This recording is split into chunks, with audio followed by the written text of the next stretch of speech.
So, thanks everyone for coming. My name is Erik Bryn. I'm organizing the meetup, and we're really excited to have a Silicon Valley meetup now. How many of you have been up to the SF meetup? All right, so like just about half of you. So there's so many people using Ember now in Silicon Valley that I thought it was worthwhile to have our own meetup for those of us who don't want to drive up to the city at like 4 p.m. to make it there by 6:30. So thanks for coming, and it looks like the next meetup is going to be hosted by Yahoo on February 28th. So thanks to Yahoo for hosting the next meetup. We'll have the details up on Meetup shortly. But without further ado, I'm going to talk a little bit about where we are today with Ember and where we're going. So for those of you who don't know, we're currently at Ember version 1.9, and 1.10 is coming very soon, within the next few days, hopefully. Sounds like we're going to have another beta release, but then very quickly followed by a stable release. So that'll be awesome. And so I wanted to talk a little bit about what are the new things coming in 1.10 and what do we have planned in the very near future. So first of all, I'm very proud to say HTMLVars is shipping with Ember 1.10 finally.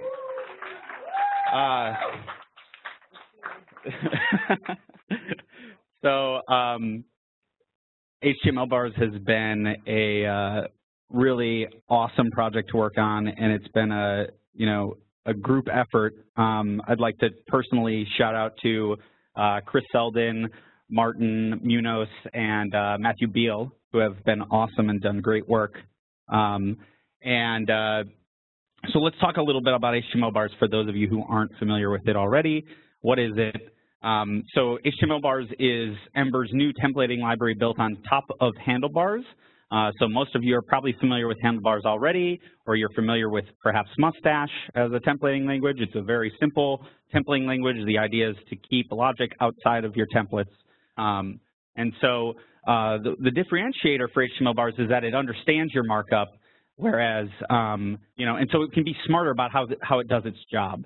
And so let's talk about what HTMLVars gives us inside of Ember now, and focusing on attributes first. So on the top line here, let me see if I can zoom this in a little bit. So on the top line here, we have what would actually be standard handlebar syntax or Mustache syntax, where basically you want to do an interpolation inside of your class attribute with the foo property. But inside of Ember today, or I should say previously, or if you're not running on beta 1.10, what you have to do now is bind attr. And so the idea is that Ember's doing a data binding here to the class property of this div, right? And the way that Ember keeps a reference to that div so that it can go back and update that class is by basically emitting a little data attribute, and then it goes, that data attribute has a unique identifier, and Ember knows that identifier, and it goes back and it finds that div via it and updates it, right? But with HTMLVars, we can actually get our ideal syntax, and so we'll talk about how that works. The problem was that handlebars didn't really understand your markup. It was basically fancy string concatenation via JavaScript. And so what a handlebars template turned into was a function that basically concatenated a bunch of strings. So anytime you used a mustache, it would, convert from the HTML, it would have an HTML string built up, and then when your mustache started, it would emit something like context.foo or whatever, right? And then it would continue the string concatenation of your HTML that was surrounding it afterwards. And so the cool thing about HTMLVars is it actually is smart. It has a HTML parser built into it. So it's able to know where your mustaches live inside of your markup. And so, for example, here on the first line, we've got a foo mustache inside of an opening div tag. And so it's actually, HTMLVars is smart enough to know, oh, I'm inside of an opening tag. I'm probably going to be emitting an attribute definition, right? So foo could be defining maybe like, class equals bar or something. It's unknown at the time. But HTMLVars knows it's there, so it knows what kind of operations it needs to make on the DOM to do that properly. And then in the second example, we see a similar example to what we had before, except that we've got a mustache inside of an attribute definition. And so the interesting thing about this is it's actually got some static text next to it as well. And so HTMLVars knows that you're inside of an attribute definition and that there's also some static text that's also defined for this attribute. And so it's going to be smart about updating when the property bar changes, it's going to be smart about updating those classes and make sure that that BAS definition stays there no matter what happens with the bar definition, right? And then, of course, the canonical version of mustache inside of the contents of a tag, right? So it knows I'm inside of a div tag, you know, perhaps it knows that I'm the only thing inside of that div tag as well. So it can perhaps do some kind of optimization there or something. And so the other interesting thing to note is that HTMLVars templates build DOM nodes actually, or there's actually a little bit of a virtual DOM layer in between it. But basically, the cool thing about that is that when these helpers or these bindings are made inside of these tags, we actually know we have a reference to that tag. And so that's how we can go and update it later. We don't have to output some kind of unique identifier that then we use to find it after the fact, right? When we were using a string interpolation style, we had to emit these unique identifiers so that we could go back and find these things, because we weren't really hooked into the DOM building process. One other thing to note about HTMLVars, it's a feature that's already landed, but I just wanted to point it out in case you've seen Ember before, that there's no more script tags in our DOM output anymore. And that's how our data binding inside of elements used to work. So you might have used Ember and seen, oh man, what are all these script ID metamorph things all over? Basically, any time you had a mustache inside of the contents of an element, this would get emitted. And, you know, like I said, this simple string interpolation templating system we had before needed unique identifiers to be able to go back and reach into the DOM and find those things that we intended to bind and go back and update them later. But now with our intelligent HTMLVars templating engine, we actually know the divs that, you know, or the elements that those bindings existed in. And so now we can actually track references to them instead of creating elements, these kind of script tags, which were like kind of generic placeholder elements that were valid no matter where you were putting them inside of the DOM hierarchy. We're instead actually just holding on to references to those DOM elements themselves, which is great. So when you're debugging your output, you got a lot less crap to look through. So that's the attribute side of HTMLVars and what it brings to Ember. And I want to talk a little bit about SubExpressions. And so I think a great way to show off SubExpressions is this cool little Ember Truth Helpers library that somebody wrote. And so rather than regurgitate it, I'll just show you the README for this. So for those of you who are already familiar with handlebars, you might be you know, used to having to define properties like is selected or is equal or something to actually to pass that state into the template, because these templates are pretty logicless, right? And so now with SubExpressions, we actually have a mechanism for bringing a little bit of logic into our templates, but not too much. The intent here is to, you know, reduce some of the computed properties that you might be writing yourself and make this stuff a little easier to express inside of your templates. So we've got an equality helper, a not helper, an and, or is array, these kinds of things. This is actually stuff that's not built in Ember, but you can bring it in via an Ember CLI add-on if you want, or you can write your own in the near future. So those are SubExpressions. They're kind of cool. There's some other, you might have seen them already if you've checked out the way that query parameters work inside of Ember 1.7 or above. So another thing that's coming to 1.10 is the concept of context switching. So I want to go through a little example for those of you who have not seen context switching before. Where did that go? Okay. So here's another example, code example. And so in prior versions of Ember and in handlebars proper, or even in Mustache, the syntax is a little different. You could write a template, that looped over an array that was exposed into the template's context. So in this case, people is an array, right? And we're looping over it, and we're printing out the first name property of elements of that array. Now, the interesting thing to note here, which isn't always obvious to people that are new, is that we've actually changed the context now. Inside of this each helper block, the properties that you're referencing are those of the current iteration of people, right? And what happens is it actually gets in the way of you accessing things that were outside of that context. And so the same thing is true of our with helper. So if you wanted to, let's say you had an object that you wanted to print a bunch of properties out of, instead of doing person.firstname, you could do with person and then refer to a bunch of properties from that. To get around this issue in existing versions of Ember, we've added some extra special syntax. And so the idea is, with this syntax, each person and people, the idea is you're defining a keyword called person that is now the property that you can reference inside of this block to, refer to properties on the current iteration. And so obviously person.firstname, the important thing to note is that our context has not changed. So we're actually able to access properties outside of this, very easily. And then with has had a similar form as well, with person as P. And so we're deprecating this inside of Ember. And we're deprecating, I would say, the first part, the idea that you're changing the context in templates. And so why are we doing this? Well, basically, we're trying to simplify Ember for new users. And when you have two ways of doing the same thing, and there's not really a ton of value other than like, I don't have to type person, before all my properties, it becomes an obvious place that we can prune away some of the cruft and confusion. And this becomes, in these simple examples, it might not seem all that bad.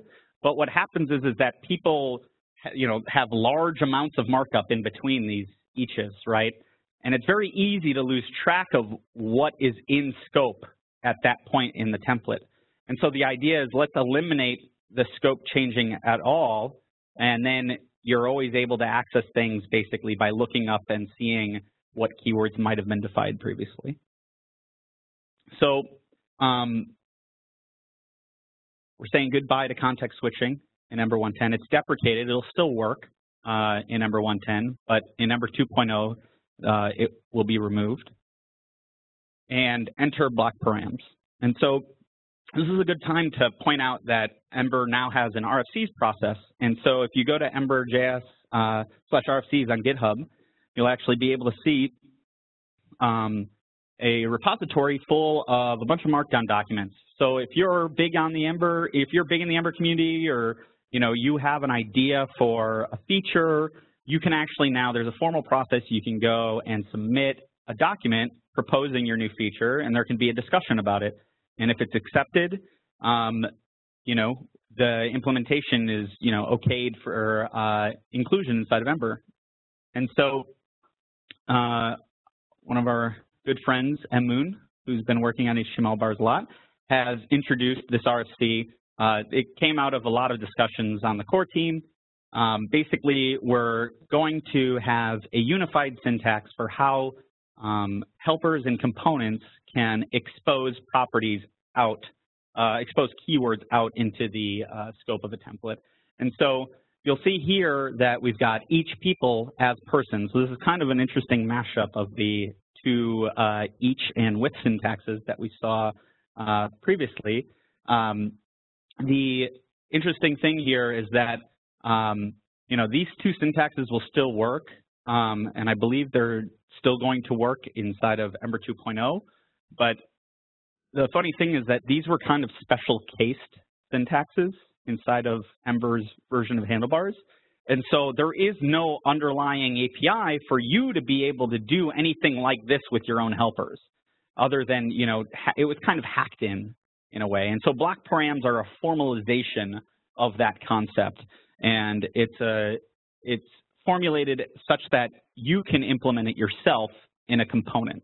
And so here are examples of the each and with helpers with the new block param syntax, right? Hopefully nothing too confusing. The interesting thing here is that we've defined our own myFancyList component, and we can actually loop inside of this. And so we can actually create our own kind of looping components now that expose each iteration just like the each helper did, right? So myFancyList can take in an array, and now it can yield out each iteration, and now we can use that keyword that we've exposed inside of our template.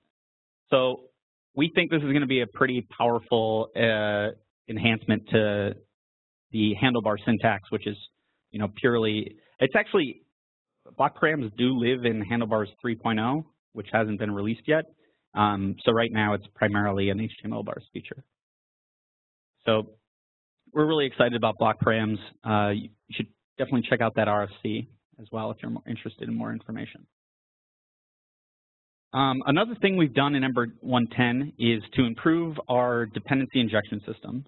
So I'm curious, who's heard of dependency injection before? All right, so over half it looks like. We've got a lot of Java engineers here, I know. So they're very familiar with dependency injection, hopefully. But Ember has had a dependency injection system for quite a while now. We try to hide it from you guys, though. We don't want it to be a concern of everyday users. And so the way that you typically use Ember's dependency injection system is via controllers. And so we have this concept inside of controllers that there's this property called needs. And the idea is controllers can declare their dependencies upon other controllers, and then magically those controllers become properties of that controller, and we can reference data from them, call methods on them, etc. And so in this first example here, we've got a controller that we're defining, and it needs some other controller. And so what this, by declaring the need to this another controller, we're going to get a property inside of our controller called controllers.another controller, right? So there's nothing too fancy about that. But with our new injected properties feature in 1.10, we're going to actually have a simplified interface for doing things like this, and it's going to be a little more extensible as well. So in this situation, in the previous situation, what you would tend to do is you would get this controllers.another controller property, and then you'd be like, well, I don't want to say controllers.another controller everywhere, so I'm going to immediately alias that to something called another controller probably, right? And so we've cut out that middle step and just actually set you up with an API that allows you to define the name of the controller as a property on this controller that we're defining. So another controller is the name of the controller that we're injecting in, and then we just declare this as a controller injection just by calling ember.inject.controller. And so let's say, so this, again, it assumes another controller is the name of the controller, and so you can imagine that this is inside of the parens here. And so if you wanted to call that property something different than the name of the controller, you can actually pass in a string here. And so foo would be the name of the controller that would go through and, basically end up, if you're talking about an Ember CLI app, the controllers/foo.js file, right? That the instance that Ember is instantiating for you would end up as the another controller property here. So let's talk a little bit about how you can upgrade to 1.10. I'm only going to cover the Ember CLI means of upgrading because it's fairly easy. Basically, what you end up doing is you install, right now it's in beta, so if you want to use it today, you can install it from Bower via the beta branch or the beta tag. And so this will get you Ember latest, but we've now got a new template compiler, and this is where it gets a little more complicated. So in Ember CLI, it's pretty easy. The template compilation is handled in previous versions of Ember by this Broccoli Ember HBS template compiler. But in new versions of Ember that require HTMLVars, we use the Ember CLI HTMLVars package. So you install the old one, install the new one, or uninstall the old one, install the new one, and boom, Ember CLI knows what to do. It's compiling your existing templates. They're completely forward compatible. So, you know, the one exception is that HTMLVars, I forgot to put a slide about this, HTMLVars actually validates your HTML for you now, which is really cool. It's got an HTML parser. So if it detects, it doesn't try to be really clever like the browser is. I don't know if you've ever noticed that the browser will like auto-close tags for you magically if you don't close them. And when it comes to data binding, this can actually be a huge troll because sometimes your data binding libraries, whether it's Ember, Angular, or whatever, if you have invalid HTML, it'll get messed up and the data binding might, you know, really fudge with your template and the resulting output. And so the nice thing is now, if you forget to close a tag, HTMLVars and Ember CLI via a message in the console and in your browser will complain about you, not closing your tag, which is really cool. So when you upgrade, you're probably gonna, if you're like most apps that I've already tried, you're gonna like run into several HTML validation problems, which is, a little annoying, but it's good, right? Where there may be unintended styling consequences of that, and who knows what else, right? So it's great to have that validation feature as well. For those of you who are using like custom grunt builds, there are, there's grunt Ember templates. There's also, we're going to write up some documentation for those of you using grunt, or those of you who perhaps are using Ember Rails. That's going to come with the Ember 1.10 release blog post. So who's heard about our plans for Ember 2.0? All right, so roughly a third of you. So a couple months ago, the core team wrote up an RFC ourselves, and so why don't we go ahead and roll over to here. Here's the Ember 2.0 RFC, and so we kind of declared our intent for how we can bring Ember forward, right? Ember is actually a pretty old project. I personally have been working on it for 4 years now, and since the beginning. And so we've learned a lot along the way, and we've been as good as we can be about semantic versioning throughout our 1X series. So hopefully most of you who have been along for that ride with us have had, pretty easy upgrades because of that. And so, 2.0 for us is really important to do right, because a lot of the core team, I should say the whole core team builds Ember applications.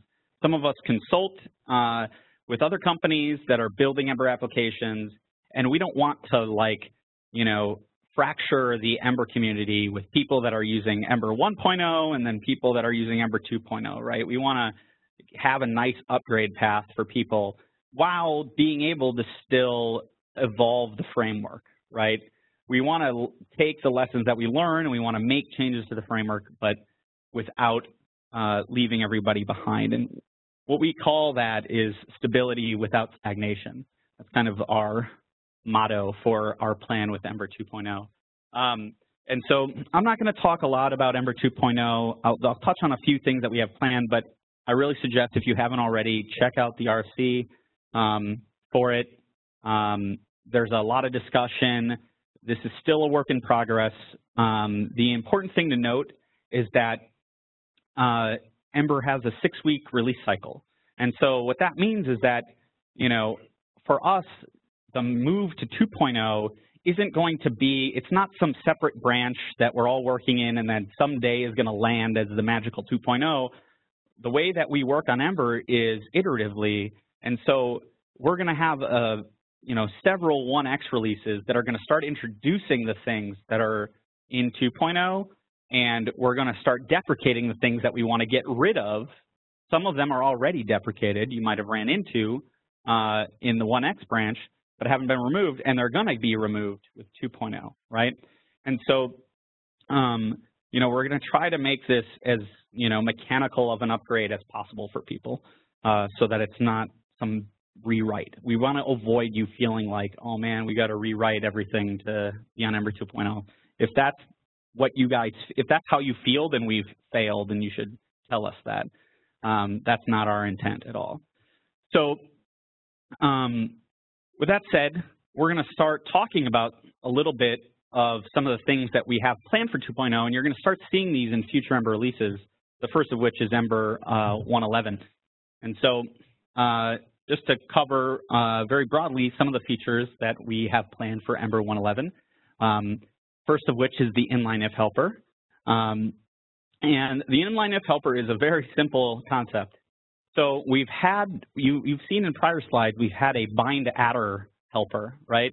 And this bind adder helper, you know, if you've used it, you've learned it's got some really funky micro syntax going in there. And the idea is that it supports emitting static classes, but it also, because you can't have two class definitions in the same tag, so if you want to have something dynamic, you've got to define all of the static classes as well inside of the bind adder helper.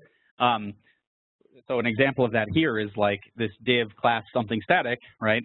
In the bind adder helper, you had to like do some wacky like colon something static syntax. Not great. But you typically want something dynamic as well, right? So like if this thing is selected, I want a selected class on it, right? And so to help people migrate off of the existing bind adder syntax, which had kind of like a ternary operator type thing going on there, we've got an inline if helper that you can just drop inside of attribute definitions, right? And so if the property is selected as truthy, then we're going to emit the selected string, and the ending class is going to be something static and selected, right? Nothing too crazy here. So another thing worth noting that I'm not going to dive into too much, but you can read about it in the RFCs and the blog posts around 110 and 111, is we're deprecating object controller. And so when we teach people Ember, one of the things that is really a sticking point for people is, why are there 3 different types of controllers? There's Ember controller, there's Ember object controller, and there's Ember array controller. And they magically kind of are used depending on what you return from your model hook in your route. If you return an object, it's an object controller. If you return an array, it's an array controller. And basically, these objects are, we've called them controllers in Ember since the beginning. But for those of you from other backgrounds, they're also, the way that we use them is more of like a view model. They're basically presenter objects that allow your application code to introduce some UI-specific information that can be utilized by your template, but it's not a part of your persisted model state, right? So object controllers will usually wrap a model. So if you wanted to have a, let's say your model had first name and last name, and you wanted to have a computed property that was full name, you would define that inside of your controller rather than in your model, because your model wasn't persisting the value of full name. It's purely a display property of your application. So we would use object controllers for that. So basically, the story here is that instead of this object controller acted as a proxy. So if you asked it for a property, it would delegate to its underlying model and ask it for its property if that property wasn't defined on the controller itself. Are you confused, perhaps already? Maybe. But the idea is we're going to favor explicitness here. So if you want to wrap your models in something, it's up to you to do that yourself. Otherwise, in your template, you'll just refer to model.firstname instead of first name, which magically would delegate to model.firstname. A little small feature that's coming is the component helper. So if you've looked at Ember, you're probably familiar with the view helper, which you pass a string or a class.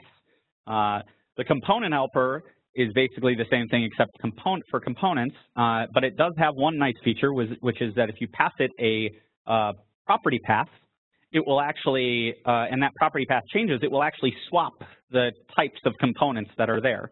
So if you want to have, like Alex was describing earlier, if you have like, 3 different types of components that might all take the same kind of data, and you want to make it maybe maybe there's a drop down or something in your application that you choose what type of chart it is, you can actually bind in the type of component that's used and we'll pass the data in through it. And happily, we're going to update all of our docs and our guides for Ember CLI. for those of you who are newer, might be like, what do you mean they're not already updated? We heard 2 talks referencing Ember CLI. Well, the story is that Ember CLI was kind of a skunkworks project by a couple people on the Ember core team. And so, we have a responsibility to the community to not just, when we're 1.0, we don't want to just say, hey, everybody, you should go use this experimental thing, and, hopefully it will work. And, for the early days of Ember CLI, that was the case. But now we're very happy with the state that Ember CLI is in, and it's getting close to its 1.0. And so, it's so stable and popular that everybody's giving talks about using it, but it's a shame that when you go to Ember.js.com, it doesn't reference it at all. So we're bringing it into the fold. All the guides are going to have reference Ember CLI instead of, the starter kit that is there now that, if you don't know better, you might think Ember is this framework that you put a bunch of script tags with templates inside of an index.html.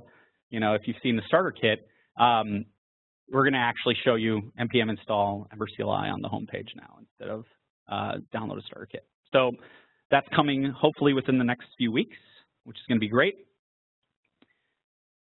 And a little bit of note on what we have planned in the future. So we're pretty short on time, so I'm not going to go too deep on any of these things in particular, but if you have questions, feel free to ask me.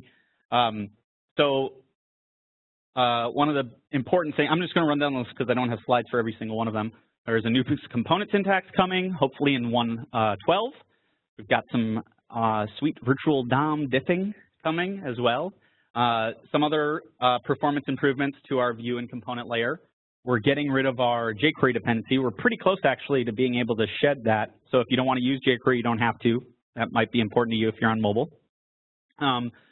We're still working on our engines proposal, but I think that's going to be a big deal for those of us who have big Ember apps.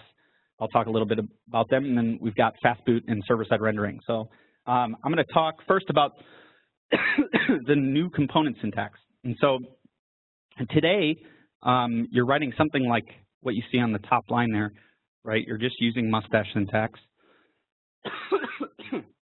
But with our new component syntax, which is along the lines of our adoption of web components, is components are going to now be exposed to HTMLVars templates as custom elements. So you'll be able to just refer to your component as an HTML tag and pass in data either static or dynamic via arguments like you would expect to. So I mentioned virtual DOM diffing. I'm not going to talk a lot about this. This is like a talk in itself. But basically, we've learned a lot by projects like React. And basically, we believe now that diffing a virtual DOM is a better idea than doing property observation across all of your objects in the application. So what you're going to see in the coming versions of Ember is we're going to still use observation in the model layer. And if you're using controllers, we're going to still use observation in the controller layer as well. But what you're going to start seeing is that our component layer is going to be moving towards a diffing strategy. And so what that means is that components are going to basically compare their old state and their new state and generate a list of operations that need to happen to update the DOM. And it turns out when you're building large object graphs of components, it's actually simpler to do this than it is to bookkeep every piece of state in a component that's bound out to the DOM. So we're excited about adapting that. Engines, this is an RFC that I think I have up here. Basically, the idea of engines, Basically, the idea of engines is, you might have heard it kind of referred to as sub-routers. But the idea is that when you have a very large Ember application, it turns out like when you've got like 100 developers on a team, you don't all want to be contributing to the same Git repository, right? Like it becomes a big monolith and it's hard to maintain, it's hard to refactor when you've got one large application. So, and it also prevents folks from like writing something like perhaps Ember admin, right? So if you've got a bunch of Ember data models, in theory, somebody could write an add-on that like goes and looks at all the models that you have defining your application and gives you a nice little CRUD interface for managing them without you having to write that for yourself, right? And so you could throw that behind, you know, an admin flag in your authentication system, and so admins will be able to edit content in the database without you having to build that that interface yourself. So these kind of things are really nice to have inside of add-ons. So for that to work, an add-on needs to basically register its intent, you know, to become something that's routable, and the application needs to decide where in the URL hierarchy of its router that add-on is allowed to operate, right? And so if you're interested in that, check out the Engines RFC. I don't know if there's, basically the idea is inside of a router definition, you'll be able to say like mount this engine. And so like this might be the name of an add-on. So if we had like an Ember admin add-on, you would perhaps say this.mount Ember admin, and now /Ember admin would be a thing in your application. And then if you wanted to, you know, specify a different path, you could provide that as well as an argument, just like you do with any other route. So who's heard about our efforts into fast boot and server-side rendering? All right, so even a smaller, all the people that are already using Ember that are pretty advanced. So what is fast boot? What does this mean? So we've been really lucky to have great companies in the Ember community that are willing to sponsor development of big features inside of Ember. And so Bustle and LinkedIn have actually contributed a lot of you know, sponsorship for Tom and Yehuda to start building this concept of server-side rendering into Ember. And so what does this mean? Well, there's a blog post, and there's actually now an Ember CLI add-on that you can install, apparently. That just came out tonight. But the idea is that if you care about search engine optimization, SEO, or you care about perhaps the initial boot time of your application, let's say you're supporting really crappy mobile devices in some faraway land that, you know, can't load up as much JavaScript as quickly as our fancy iPhone 6s that we have here in California. The idea is that we can actually boot up your Ember application and run it like it was a back-end old-school web application.